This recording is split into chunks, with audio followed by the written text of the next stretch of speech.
What's up, everybody? Dante Leon here in my car because everybody in the house is asleep and I don't want to wake them up.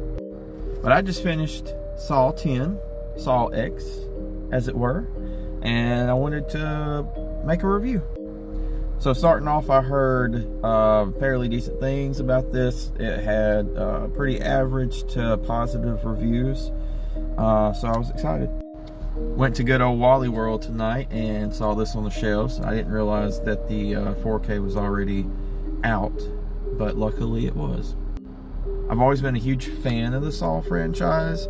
I got sucked into the first one when it came out back in the day. I thought it was very interesting. It captivated me. The music, the acting, the setup, the premise, the gore, it was all incredible. I centered Christmas gifts around Saw traps and puzzles and everything like that. Like, you had to do this to open this gift, but you know, nobody actually got hurt. It was just for funsies.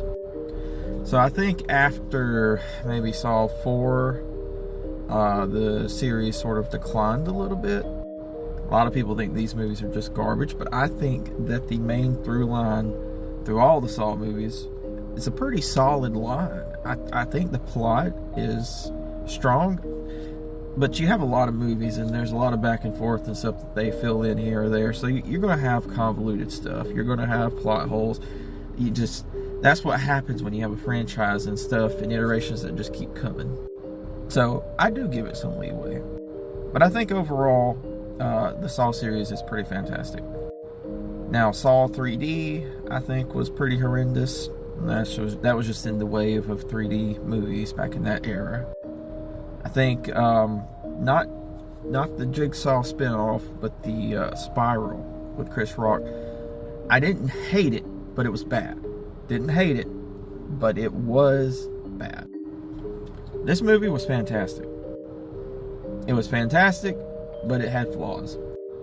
First off, the whole idea of bringing back John and Amanda and everybody to tell an in-between one-off story between the mainline movies is a great idea and an interesting way to bring back the old and give us what we love. Although I will say, the actors obviously have aged, and you can tell that they're not as young as they were in the other movies. They all are noticeably older, even though this is supposed to take place in between, I think, the first two movies. Yeah, they all look old, but I give it a pass on that. The setup, by the way, spoilers ahead. The setup of John going to Mexico to get his brain cancer treated, to ultimately get scammed, is an awesome setup. The antagonists, or I guess you could say the victims of this movie, some deserving, some not so deserving, the movie made me really hate them in the beginning. It did a great job of making me just be like, okay, let's get into these traps. Let's see what happens.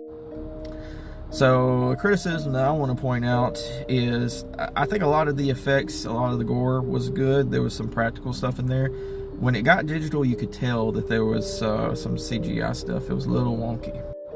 Also, people having to mutilate themselves, and it was a little far-fetched. And I'm not blaming the actors and the actresses for it, but sometimes when, you know, like you're cutting your leg off or you're cutting a piece of your brain out, the actors and actresses, it just seem like it's just a slight inconvenience, other than the plethora of screaming, which of course there would be screaming. Overall, though, the first and second acts of this movie was good. I liked it.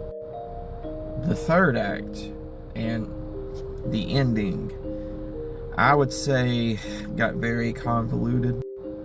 They tried really hard to pull for a big twist, and it was a little reaching. It was a little out of left field. Like, a lot of stuff had to go right and go according to plan for the conclusion to reach how it did. But this is a Saw movie after all, so I'm not hating it. I have enjoyed the ride thus far. The main antagonist, the demise of the main antagonist, I think could have been done a little bit better. I don't want to fully spoil this, but I wish that we got a little more satisfaction out of what happened to the main bad person. Also, there's an after credit scene that I think is just a little silly. It was a little silly. So if Saw 10 was a cake, just a round cake, I would say that 75 to 80% of it was really good, and I really enjoyed that cake. The last little bit got too sweet. The sweetness become overbearing. It became too much, and I couldn't hardly stand it. Not to say that it wasn't still good, it just become too much. I was thinking while I was watching it that I wanted to give this movie a 10 out of 10. I was thinking to myself, is this a 10 out of 10 horror movie in 2023?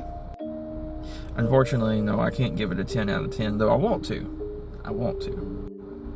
I give Saw 10 a very solid, a very sturdy 8 out of 10.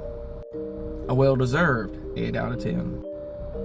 And I think that if we keep going in this direction, if we keep making Saw movies of this quality, Saw can keep going. And I want to see Saw to keep going. There's some franchises I want to die.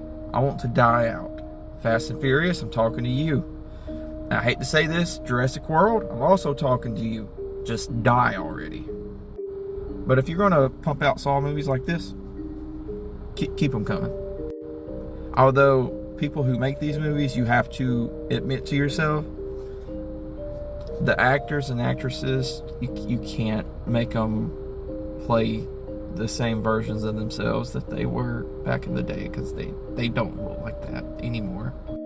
So, have you seen Saw 10? What do you think about it? Let me know in the comments below. Today is technically Thanksgiving. I'm going to make a Thanksgiving video later in the morning when daylight has arrived. I hope y'all have a fantastic day, holiday season.